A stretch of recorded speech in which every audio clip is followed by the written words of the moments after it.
Om Sahana Vavatu Sahanau Bhunaktu Sahaviryam Karavavahai Tejasvinavaditamastu ma Vidvishavahai. Om Shanti Shanti Shanti.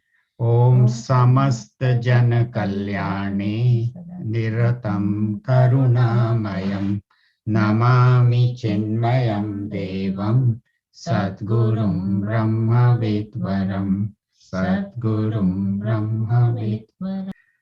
Om Shri Ganeshaya Namaha. Om Shri Saraswati Namaha. Om Shri Gurubhyo Namaha. Om Bhadram Karnebhi Shrunuyama Devaha Bhadram Pashye Makshabhirya Jatraha Sthirairangai Stuštuvagam Sastanubhihi Vyashema Devahitam Yadayuhu Swasti na Indro Vridhashravaha Swasti na Pusha Vishwavedaha Swasti nastarksho Arishtanemihi Swasti no Brihaspatirdadatu. Om Shanti Shanti Shanti. Hari Om. My humble pranams to you all. So we have this Prasnopanishad where we are in the third query, and we have two more talks before we close for the summer, this Tuesday and next Tuesday, and we will try to finish the third query, which has 6 mantras left. Just to summarize the third query, the student asks the teacher about prana and what is the origin of the prana, how does it enter the body, how does this prana divide in the body, how does it leave, and what sustains the outer world and the inner world. So 6 questions were asked, and the teacher gives the most beautiful answer, that he says this prana is shadow of Atma. Actually, when I read this word shadow, and I was walking and saw a tall tree and the shadow, this example made perfect sense. See, we hear about smoke, rope and snake, ghost and post, but we don't really see it. How often have you mistaken a rope for a snake? But, the rishis give the example, or they say pot and mud or gold and ornaments. Now, those make a lot of sense as far as the origin and the, the effect, the cause and effect. But in that case, the cause and effect are in the same degree of reality. Pot is same as mud, gold is same as, ornaments, ocean is the same degree of reality as the waves. But this is a beautiful example. First of all, we see it all the time. We see the, tree with its shadow when we are walking, shadow. And then we also see that the shadow depends on the source. The source does not depend on the shadow. The tree can stay independent of the shadow. And the shadow appears when the sun is there, and when the sun goes away, the tree is still there. Whatever happens to the shadow does not affect the tree, a car driving on the shadow. So to me, this example is one of the most powerful examples of the relation between Brahman and the world. Brahman is the origin, and this world is the shadow. Whether this world is there or not, Brahman always remains. Brahman is not affected by what is happening to this world. And shadow cannot exist without the tree. So this world cannot exist without Brahman, but Brahman can exist without that. And just as the tree in that example is permanent and shadow appears and disappears, same way Brahman is permanent, in whom this world appears and disappears. And similarly, this body, mind, and intellect of mine is a shadow of that Brahman. And that, this whole house, this whole world, including this BMI, is a shadow. So to me, this shadow example hits. It's like sometimes you're walking and something hits you. For me, I found this was one of the most clear examples of the description between real and unreal. Otherwise, we'll say Brahman is real, world is unreal. How do you say that? Because it is a shadow, and shadow is unreal. Shadow temporarily appears and then goes away. Shadow is not always there. The tree is always there. So to me, this example was very, very effective. And then the Rishi also says that this Atma or this prana enters this body, manokritena, through the subtle body because of karmas. And then it divides into 5. We had talked about prana, the intake, apana, excretion, samana, the digestive system, vyana, the circulatory system. We had talked about 720 million, 72 crore, 72 lakh nadis, or the subtle tubes through which it starts in the heart. Heart here is the spiritual center where all the emotions lie, and that is called the hrit. And that is how, so we talked about prana, apana, samana, which is digestive, and vyana, which is the circulatory system, but not arteries and veins, but the energy tubes. So today the Rishi will tell us about Udana, because that is the 5th one that has not been covered. So we'll do shloka mantra number 7. Madhuben, you have the book. You would like to repeat? Athaikyorddva udanaha. Athaikyorddva udanaha. Punyena punyam. Punyena punyam. Lokam nayati. Lokam nayati. Papena papam. Papena papam. Ubhabhyameva. Ubhabhyameva. Manushyalokam. Manushyalokam. You can please mute. We'll all chant together. Athaikyorddva udanaha. Punyena punyam lokam nayati. Papena papam. Ubhabhyameva manushyalokam.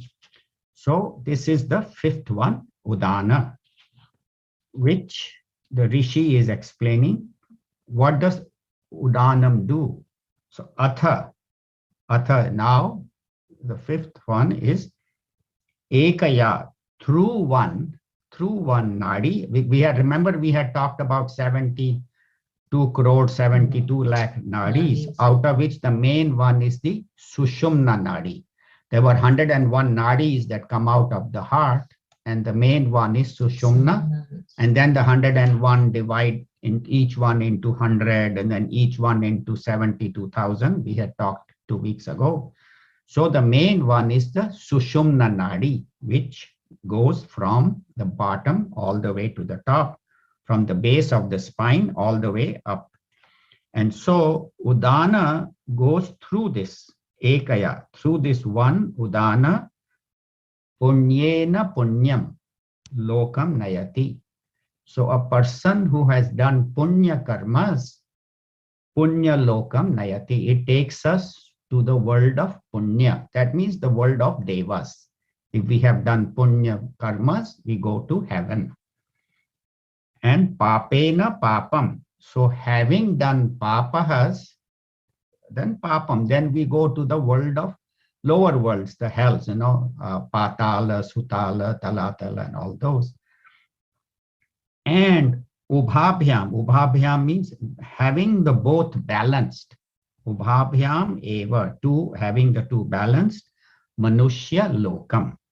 So this udana through the sushumna nadi takes the jiva either to the punya loka or to the papa lokas, or if the punya and papa are balanced, to martya loka, earth. So you and I, we must have had a reasonable balance that we are here on earth. So ut means up. So udana goes up. So through this sushumna nadi, which goes upwards and then ejects and takes the subtle body with it. The subtle body we had talked before, 19 elements, 5 sense organs, 5 organs of action, 5 pranas, and 4 antakarna. And prana is one of those. Udana is one of those 5 pranas. So udana takes the other 18 and goes out. And the sense organs are the ability to see, not the physical organ. The eye remains, eye doesn't go, but the body has no ability to see. So this sushumna nadi, now different people have different outcomes. So like a yogis, who follow the path of yoga, they through their yogic power can transfer from the base of the spine out to the sushumna nadi. And if the yogi is that evolved, can attain the supreme, or majority of them, if they are very evolved, they go to Brahma Loka, and from there they go to Krama Mukti. We have talked about that. But the majority of us, the udana does not go out through the top of the head, goes out through the eyes, ears, nose, or any of the 9 orifices.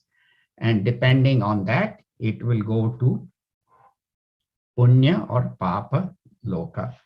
Now the Jivan Mukta also goes out through the Sahasra Chakra, but his subtle body doesn't go anywhere. His vasanas have already been dissolved. His ego is already been burnt. His subtle body merges with the totality, and his gross body obviously merges with the totality, gets cremated or buried. And so tasya jiva na utkramante. That's what they say. A wise person doesn't go anywhere. He becomes one. That's why they say Brahma with Brahmaiva bhavati. He becomes Brahman. He already is Brahman, but at the time of death, he just gives up the body and the subtle body just merges. But for people like you and me, depending on our karmas, we go to different worlds. And besides the Sushumna, there are 2 other major nadis which are talked about in the yogic science. One is called Ida and one is called Pingala. So on the right side of the Sushumna is the Ida nadi, which is said to be the Surya nadi, the sun, and it is introvert. So all our introvert tendencies are on the right side of the Sushumna nadi. And on the left side is Pingala, which is the Chandra nadi, which is extrovert, and on the left side. So based on my karmas, I will get a subsequent body. And it is interesting, we always think, oh, if I have done 100 good karmas and 10 bad karmas, you subtract 100 minus 10, 90. So I have 90. No, you don't have 90. You have 100 and you have 10. All the good karmas, 100 will get the blessings, and all the bad karmas will have to suffer. So it's not that the jiva just goes to heaven. No, he might go to heaven for 20 good karmas. Then suddenly for 5 karmas, bad karmas, the udana will take him to hell. Then 30 more, I go up. So until all the 100 are exhausted, you keep moving between heaven and hell. And we don't have 100, we have thousands of karmas. So it's not a net balance. Each karma has to be undergone. The result I have to undergo, good or bad, until I reach enlightenment. And after having exhausted all these, then the jiva will continue his or her journey and then may be born as a human, male or female, or may stay as devas for a long period of time. But even in heaven, the journey is not complete because jiva bhava is still there. Indra has all these fears, uncertainties. The devtas are always fighting with the danavas for their kingdom. So ultimately, after having exhausted all my punya and papa karmas, I have to come back to earth. And on earth, the kind of life I get will depend on my karmas. If I have done a lot of bad karmas, I might be born in a lower yoni, dog, buffalo, mosquito, something. Or I may be born in the house of yogis, as Bhagavan told Arjuna in the 6th chapter. If somebody has done a lot of good karmas, he will continue his journey. And the karma, in the world, karmas, the justice may not be perfect. Sometimes you may do some good deeds and don't get recognized, or do some bad deeds and don't get punished. But in Bhagwan's world, it is perfect. But Bhagwan's justice is mixed with compassion. He has a lot of love and compassion. And if we turn towards him, he says in the Bhagavad Gita, api chet sudurachara bhajate mam ananya bhak sadhureva samantavya samyak vyavasito hi saha. He says, no matter how evil a person may be, but if he turns to me and surrenders, I consider him a sadhu. So how do these 19 get withdrawn? So it could be gradual or it could be sudden. Like sudden means a sudden death. A young man meets with a car accident. Immediately the Udana takes all his 19 and goes out. But for people who get old, it is gradual. You think about it. Slowly the eyes get weaker. We get cataract. Hearing, we can't hear. Mind, we cannot think that well. We become forgetful. Hands become weaker, shaking, Parkinson's, legs. So slowly our sense organs, our organs of action gradually go out as we get older. Talking about older, there was this Jewish man who turned 105. And every week he used to go to the temple, Jewish temple, every Sabbath, Friday, Saturday, without fail, he would pray and all. And he turned 105, got really old, and suddenly stopped going to the temple. So Rabbi was missing him. He said, this person has been coming every week for 20, 30 years. What happened? Maybe he's sick, maybe I should go there.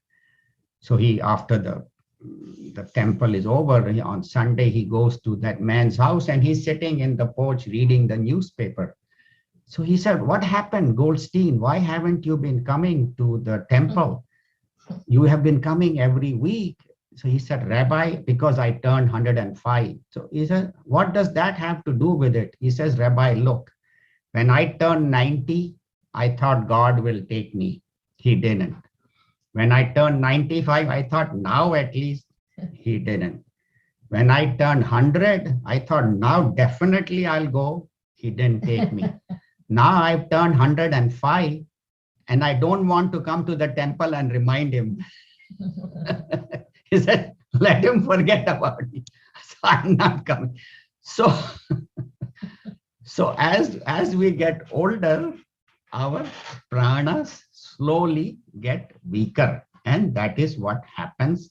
And as we said, the jiva bhava, as long as it is there, we go through different yonis. Now, what decides papa and punya? And we think it is all relative. It is what we think. It's not. It is shastra. That's why Bhagavan says, Nyatva shastra vidhanoktam karma kartum iha rahasi. You should do all your actions based on injunctions of the Shastra. So you and I cannot decide, oh, I will decide what is Papa and Punya. It is totally based on Shastra. And same thing, Arjuna, he started with his own thinking that, this is right and that is wrong. Even though he was a great warrior, had done so much tapas, had propitiated Lord Shiva had given him weapons, but at the right time he collapsed. He became a total failure. But luckily he turned to Bhagwan. He says, Shishyasteham Shadhi Mam Prapanna Muda Chetasaha. My mind is deluded. You please guide me. And so that's why Bhagwan Sri Krishna gives him the 700 shlokas of the Bhagavad Gita.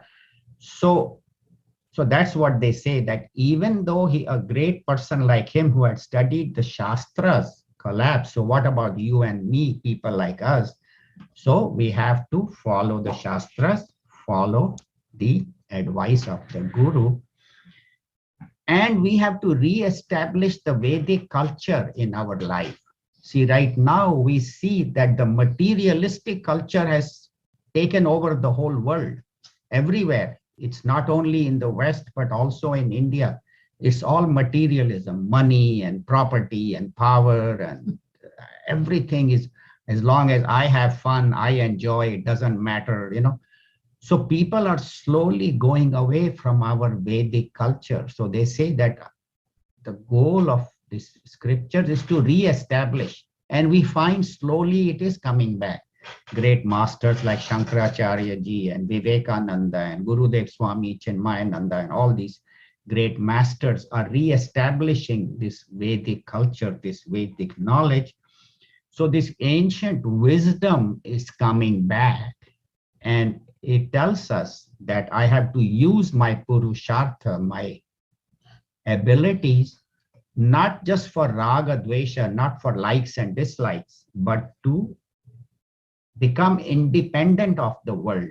Right now we are dependent on the world for our happiness. So live independent of the world, and through this right knowledge, through meditation, transcend, go beyond the mind and intellect. So that's what this Upanishad will be telling us, especially in the sixth query, how to go beyond the mind and intellect to our true nature.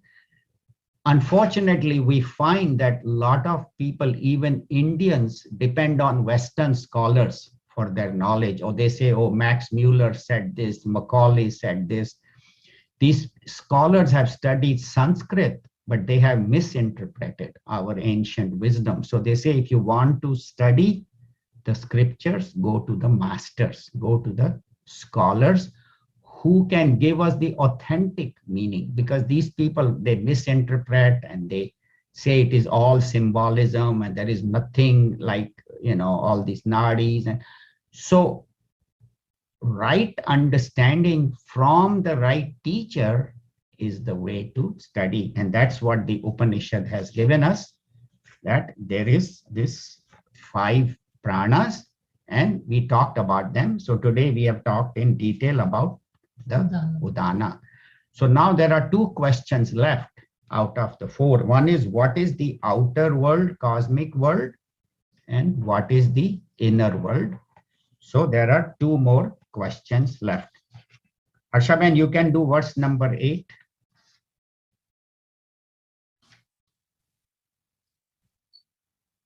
Aditya Havai Aditya Have Bahya Prana Bahya Prana Udayati. I think one, either Harshaben or Varshaben, one of you. I think both of you are speaking. Sorry, one of you can answer. You can unmute. Harshaben, go ahead. Okay. Bahya Prana Udayati. Wait a minute. Aditya Havai Aditya Hawaii Bahya Prana Udayati Brahya Prana Udayati Esha Henam Etahenam Chakshusham Chakshusam Pranam Anugrahnanaha Pranam Manu Anugrahana sorry Pranam Anugrahnanaha Pranam Grahanan Prithivyam Ya Devata Prithviya Ya Devata Saisha Purushasya Saisa Purupasya Apanam Apanam Avashtabhyantara Avyavastabhyantara Yadakashaha Yadakashaha Sasamano Samano Vayurvyanaha. Vayurvyahana. So together you can please mute.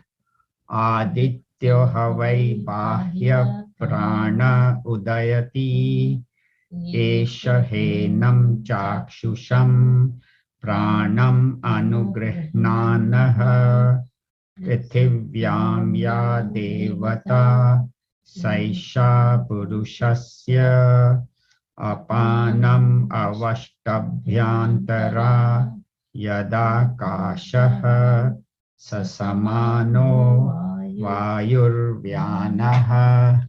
Beautiful mantra. So what is the outer world? So he says Aditya, sun. Aditya Havai Bahya. Sun is the outer world. Sun is the ruler of the outer world. And Prana Udayati. And this prana rises because of the energy of the sun.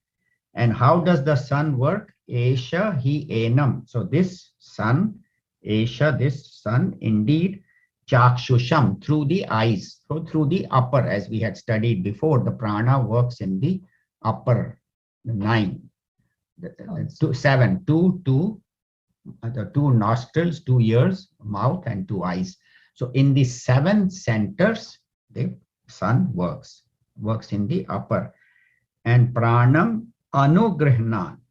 So the pranam is by the blessings. Anugraha means, Gurudev has written as favors. Anugrahana means the favors, the blessings of the Surya Bhagwan. Because of the blessings of the Surya Bhagwan, the pranam, the prana, the upper prana works through that. And then how does the apana work? Most beautifully, it says Prithivyam Ya Devata. So the Mother Earth, the Devi Earth, the Goddess Earth, Sa Esha Purushasya. So of this human being, Apanam Avashtabhya. Apanam Avashtabhya means attracting the apana. This is so beautifully thousands of years before, our rishis already knew about gravitational force.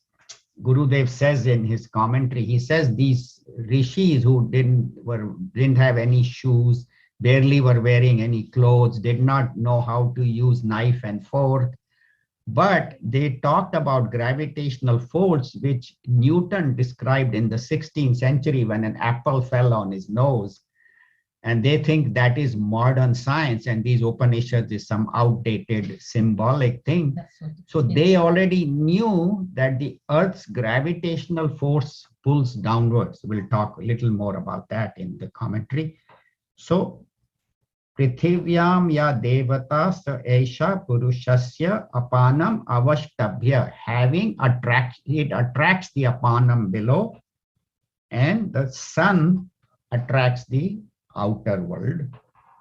And Antara, and in the middle is Akasha. That is, that between the sun and the earth is what? Akash is space or atmosphere, atmospheric air. There are 7 airs. They were described in our Upanishad, which are also described by modern science.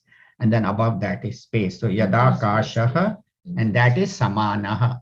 So Samana is between the earth and the sun. Also in the human body, between the eyes and the lower organs, which is apana is the lower, prana is the higher. Samana is the digestive system. Antara, in between, which is called Akashaha.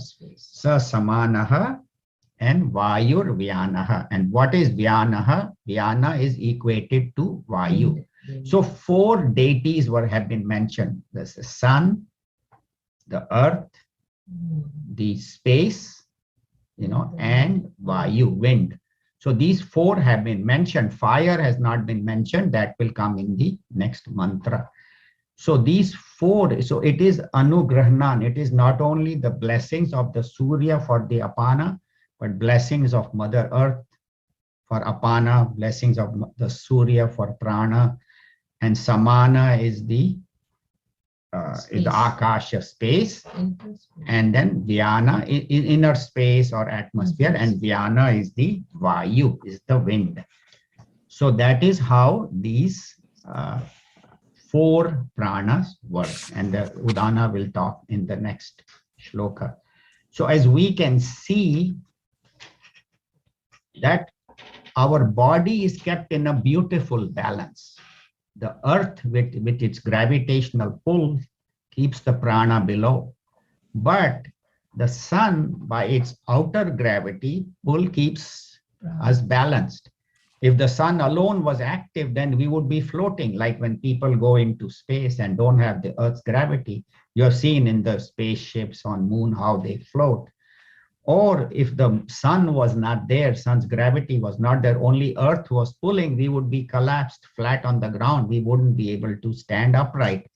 So the rishis describe beautifully how the outer, they knew about the sun's gravitational pull, and they knew about the earth's gravitational pull without any equipment, without any instruments, without anything. They were able to so beautifully describe. It just boggles the mind, when we hear all this. So we are kept in a beautiful balance. And what this shows us that the Vyashti depends on Samashti. The totality and the individuality are one, because there is Samana inside equates with outer space. The eyes equate with the sun. The Apana equates with the earth and the circulatory system. So everything is, I am just a microcosm, is the same as the macrocosm. That's what they say. What is in the jiva, yatha jiva, tatha brahma, yatha srishti, tatha vyashti. So vyashti and samashti are one, individual and the totality are one. I am not separate. And so what it tells us is that we should live in balance in harmony with nature, not that things are here for me to exploit and for me to enjoy a cow pio and all. No, I am here to serve the totality, because the totality is constantly serving me, whatever I have. And so this attitude of gratitude is very important. Anugrihnaanaha, that it is because of their blessings. And the rishis did not see any contradiction between science and spirituality. We say, oh, science and spirituality are different. They said, no, they knew science. In fact, we see throughout the Upanishad, science is sprinkled here and there, scientific facts. But they had understood that science and modern can only take us so far. It cannot eliminate sorrow. That's what Buddha also said, quoting the Upanishads, that if you want to eliminate sorrow, you have to go within, find who you really are. And so they saw the limitations of science, but unfortunately, you and I, we have forgotten our Rishi's teachings, and we are totally running after science, running after materialism. And even if we do this yoga meditation, we do it for relief. I have a lot of stress, so I need to go to a yoga teacher and learn how to overcome stress, or I go to some, meditation school or weekend meditation seminar, how to relieve stress. This knowledge is not for stress relief. Stress relief is the byproduct. This knowledge is for Brahma Vidya, and that's what the Upanishad's goal is, to take us to Brahman. In the middle, they have thrown scientific facts as whatever is necessary. And what our problem is that we have become so dependent on the world that we have stopped using our own faculties. Think about it. Previously we used to have 200 numbers, 300 numbers memorized. Now we don't even remember our kids' numbers. Why? It is in the phone. From the memory, it went to the paper diary, and from paper diary, it's gone to phone and disappeared. So phones have become smarter. We have smartphones. Phones have become smarter and we have become dumber. Because we depend on technology and we think technology will solve. We have artificial intelligence. So robots are getting intelligent and we are getting stupider. So that's what they say, that use this knowledge to find who you really are. And this purpose of this knowledge is to know who I am, not to relieve stress. Yes, stress will be relieved, will be a byproduct. But the main purpose of this knowledge is to know who I am. So we'll go to mantra number 9. So the outer world is Surya, and it is blessed, as we said, by Dharti Mata, by Goddess Earth, and by space and air. So now we'll do fire. Varsha Ben, you can please repeat. What is the shlok number? Number 9. Varsha Ben will repeat. Mantra number 9, query number 3. Tejo hava. Tejo hava. Udanaha. Udanaha. Tasmat. Tasmat. Upashanta tejaha. Upasanta tejaha. Punarbhavam. Punarbhavam. Indriyair manasi. Indriyer manasi. Sampadyamanaihi. Shampadhyamanehi. You can please mute. We'll all chant together. Tejo hava udanaha. Tasmad upashanta tejaha. Punarbhavam indriyair manasi. Sampadyamanaihi. So he's answering the 6th question of what is the inner world. So we have heard about the outer world. We have heard about the 4 pranas. Now he's talking about Udana, which controls the inner world. So Tejo here means fire. So we had already done space, air, earth, and sun, but we have not done fire. So he says fire, hava, udanaha. Fire is udanaha. Tasmat upashanta tejaha. So tasmat. So when udana leaves the body along with the other 18, so the total 19 subtle elements lead, then what happens? Thanda ho gaya. They say uske, you feel touch a body, it is cold because the heat is maintained by fire. And when the udana goes, the fire also goes, and that's what they say, thanda pad gaya. When the person is dead, they say he has become cold. And then what happens? So Rishi also says that after having taken the 18 elements along with udana, that is total of 19 subtle elements, punarbhavam, then having enjoyed or suffered in heaven or hell, punarbhavam, then again enters where? Into another body. It could be an animal body, it could be a plant, it could be a human. Indriyair manasihi. So through the indriyas entering the mind, sampadyamanaihi, absorbed. So the indriyas enter into the mind.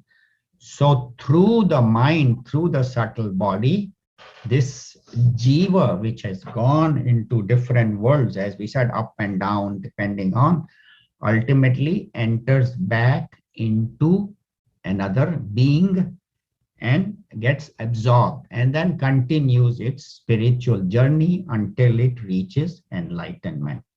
So we said Teja is fire, and the fire element is that which maintains the heat in us. That's why our temperature is constantly maintained at 98.6. You might be in a hot desert, 110-degree weather, and still your temperature is maintained. You might be in the, in the Arctic Ocean, Arctic, in the snow and the pole. Even then, your temperature is maintained because of Udana and the fire element within. And when does the Udana leave? When the karmas are exhausted. That's what we know very well. The prarabdha karma. When the prarabdha karma of this body is exhausted, then it goes. And then when does it take another birth? That depends on each individual. Which sanchit karma will manifest at which time, we don't know. Only Bhagwan knows, because he is the karma phaladata. He is the administrator of karmas. So based on which karma has to manifest at what time, the individual will take another birth, will enter another body. And as we said, the subtle body is where this jiva enters. That's why he said, manokritena. Through the subtle body, the jiva enters into a new body. And this is the inner warmth. So the inner energy, remember the question was, what is outer? Outer cosmic world is Surya, and the inner cosmic world is also fire. So they are both fire. One is the inner fire and the outer fire, which is Surya. So that is the answer to the sixth question. And as we know, fire always goes upwards. Fire never goes downwards. So same way, Udana goes upwards through the Sushumna Nadi and then goes to the different worlds and then re-enters. And how do we explain it like to a child? When he makes a sand castle and when he's leaving, he breaks it, or a wave comes and the sand castle, which came out of the sand, became a castle and then merges back into the sand. So same way, you and I came from that original source, and we will merge back into that source. And it's very important to understand that the gross body does not go. See, we know that the eyes don't go. That's why the ability to see goes away. That's why in our Hindu culture, they say it is okay to donate organs, because the eyes are going to be burnt anyway. So after death, if you have to donate your eyes or kidney or whatever part of the body, it's fine, because that is going to be burnt. In some religion, they say that, oh, if you donate your eye, then when you die and then when you're born again, you will be born blind. And that is wrong thinking. So it is okay to donate. And because the gross body will stay, the ability to see, the ability to hear goes. That's why the Dadichi, the story where he donated his spine, he gave up his body for the devas to defeat the demons. So that's what they're saying, that the gross body will perish, but it is the subtle body along with the pranas and the ability to see, hear, ability to walk, talk, all those abilities are the ones that go into the greater worlds and then come back. And that's why they say one should express gratitude to these devas, the space, air, fire, water, earth, and the Indra Devta and Varun Devta. It is because of them that, so one should always be grateful to the devas, means to God himself, for what he has given us. So constant attitude of gratitude is very important. So get up in the morning with gratitude, go to bed at night with gratitude. Thank you, Bhagwan. Even the ability, the opportunity to study Prasnopanishad, how much grace of the Guru and of Bhagwan is there that we have this opportunity to study this beautiful text. And so that's why our rishis used to offer in the rituals, in the fire, that the fire will transport our pranams, our gratitude to the devas, because the devas have a subtle body, which is predominantly made of fire. See, we have a gross body, which is predominantly made of earth, and fire, water is less. But the Deva's body is predominantly fire, and their main sense organ is smell. So when you offer ahutis into the fire and do swaha, you are propitiating the devas and gods who, because of whose anugrahana, we are surviving. So that is the purpose of these rituals, and that is what it is. So today we have studied all the five, pranas, how they function, how they work in the body, how they work in the cosmos, and what does Udana do, how it takes us to the punya and papa loka based on my punya and papa, and ultimately having this opportunity in Martya Loka on this earth. Our goal should be enlightenment, because in the lower yonis, they don't know, dog doesn't know that he has to be enlightened. And how about Indra, Devas and all? Those heavenly worlds are only for enjoyment. If I have done good karmas, I go to enjoy. I cannot get enlightenment there. The only place to get enlightenment is either on earth or on Brahma Loka. And to reach Brahma Loka is very hard. You have to have completely done such good karmas, have total vairagya, and have almost no vasanas. Then only you can go to Brahma Loka, where Brahmaji will guide us. So having this opportunity, let us take this beautiful teachings of these Upanishads to reach our highest goal. We'll end here. We have some time. And then we have 3 more mantras left, which we'll do next week, where it is Falashruti, that what happens as the result of doing this, and how does an enlightened master live on this earth. So a little bit of that is covered, which we'll do next week, and then we'll take a break for the summer. 2 weeks from now, Swami Ishwaranandji will be here, and we'll be putting the flyer on the WhatsApp, and he will be talking on Vedantic meditation, Vedantic Dhyanam as explained in the Upanishads. So that is what he will be doing Tuesday to Saturday, which is 21st to 25th of June. And 26th is our anniversary. Yeah, and then 26th morning is our Gokul anniversary. We will be doing yagna at the, so as we said, the importance of yagna, we're doing Sudarshan Homa to express our gratitude to Bhagwan for giving us this opportunity to enjoy this beautiful center. It is our anniversary, Gokul anniversary. So everybody should try and come in person, at least those who are in town, to attend this Sudarshan Homa, which will be on 26th of June. Swami Ishwaranandji will be there, and we'll have Venkat Chalpatiji from the temple. So this is our Tuesday program, and most of the activities will be ending by mid-June, and then we'll resume around July 31st, August 1st. So we have about 12 minutes. Any questions, any comments? Anything you would like to add? Neeru, anything else from the... I think what I was thinking about the sense organs, that they're the center, the power within the mind, because each mind has all these powers. The sense organ powers are in the mind. Right. That is what we have to understand. Right.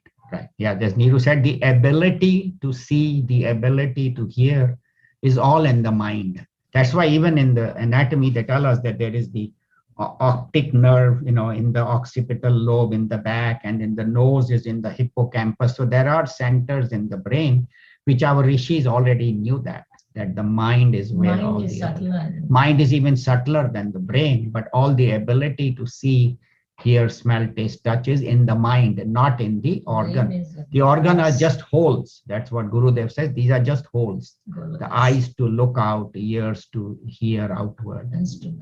Instruments. I mean, they are required. Obviously, if the eyes are not there, the mind cannot see. So that's why Bhagwan has made these instruments, but the ability to see is inside. That's why when the mind is not there, you're thinking about something else, and somebody walks in front and you don't see him. And he said, oh, I waved to you, you didn't see. Why? Because my mind was somewhere else. So the mind and the instrument both are necessary, the equipment. Yeah, Sharat, go ahead, please. Hari Om. Hari In Ishavasya, we had studied the path of the sun and the lower path of the moon. Mhm. Is there any correlation between the Ida Nadi and the Pingala Nadi? Yes, yes. So the Ida is the introvert, which is the path of the sun, and the Pingala is the path of the moon. So yes, the two are connected. That's why the Ida is called the Surya Nadi and Pingala is called the Chandra Nadi. So that means we have the ability to take the path of knowledge or to take the path of sense enjoyment. So we are both, we have the ability, yes. So accordingly, you get. Yeah, accordingly you get the result. So yes, so the Ida represents Surya and Pingala represents Chandra. So the path of Surya and the path of Chandra. That's why with the human, what I am, microcosm is the same as macrocosm. That's a good question. Thank you. And also in the Ishavasya Upanishad, very beautifully, they have described how a realized master, how he becomes one, with the That's totality. why in yoga they give importance to this alone belong. That's what they say. It does balance your Balance. Right. Yeah. Right. That's what Neeru said. When they do the Anulom Vilom, the breathing in and out, and or doing all this pranayam, it balances. That's what it does. It balances. balances. the both of them. Right, Ida, the Pingala and all. And this, the three, Kapha, Vata, Pitta will be covered in more detail, but that will be in the next book. In the Next Mukund query. Mala, No. Jayashri suggested. So after we finish Prasnopanishad, we'll do a devotional text called Mukund Mala. There he covers about these three, Kapha, Vata and Pitta. In Ayurveda, they have these three. So Kapha, Vata is air, Pitta is fire, and Kapha is water. So all have to be balanced. So Yeah. pranayam does that. Thank you. And second question real quick here. I kind of got lost on page 133 where the term bhakti is not mentioned here in the Vedas. However, it's introduced here in the middle of the chapter. So I'm completely lost.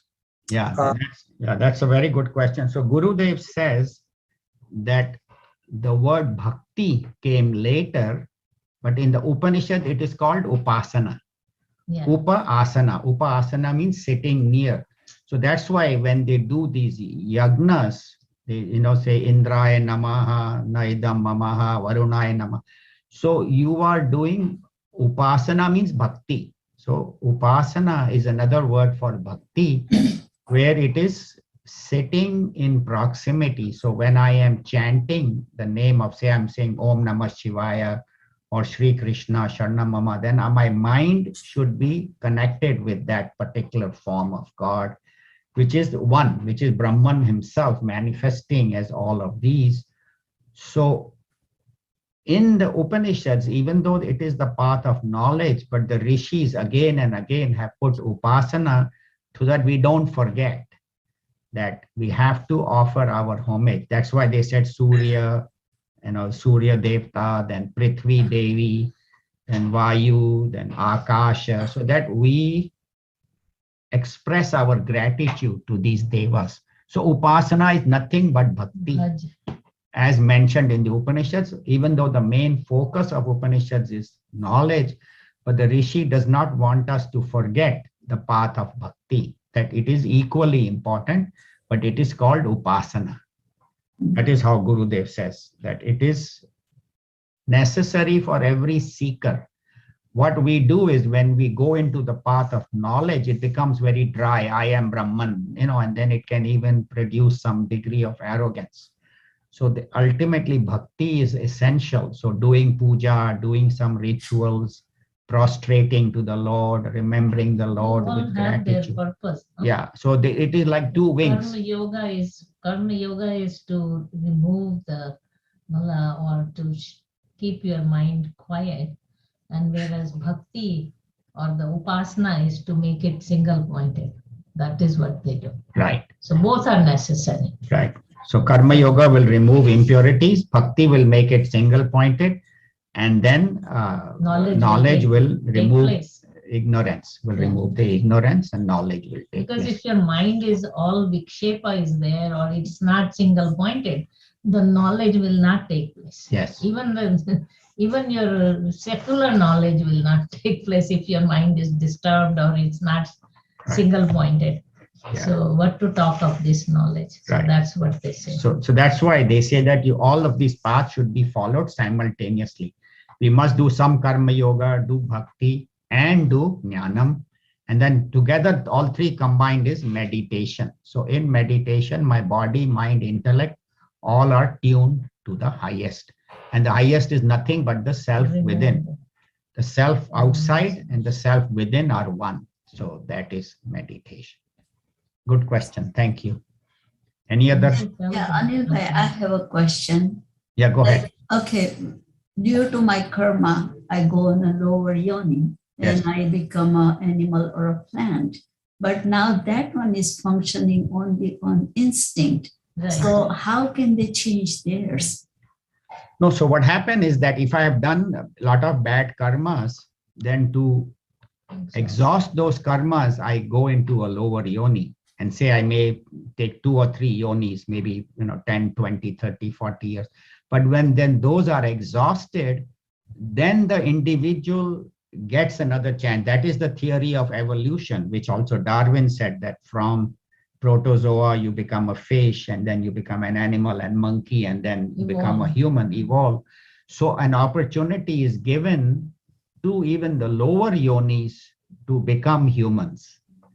So yes, so the when your karmas are exhausted, then the individual gets an opportunity to become human. You go down. Right. So in human, you have a choice to go up or down. Animal doesn't have a choice. Animal has to exhaust his karmas like a dog. He's not independent. Somebody has to feed him. They cannot find food on their own or whatever. So ultimately, when those karmas are exhausted, then the total the law of karma will then manifest, and then will take this individual back to a human birth where he can continue his journey. Thank We you. are burdened with a lot of rules, karmas, and all that. Everything is karmas, yes. It says karma is the ultimate. Everything is based on karma. So that's why one has to be very cautious. But gahano karmana gati, Bhagavan says in the Bhagavad Gita, the path of karma is very deep. We don't understand. All we know is our present, that I am in this human birth. Let me do the best I can to evolve and not go downward. What I have done in the past, I don't know. What I'm going to get in the future, I don't know. All I have in the hand is the present. That's why they say live in the now and do your best. Thank you. Thank you. Any other questions, comments?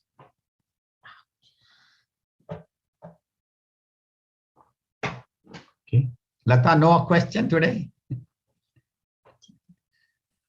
No, Swamiji had, in my reading, reincarnation, you just explained, right? That theory of the birth.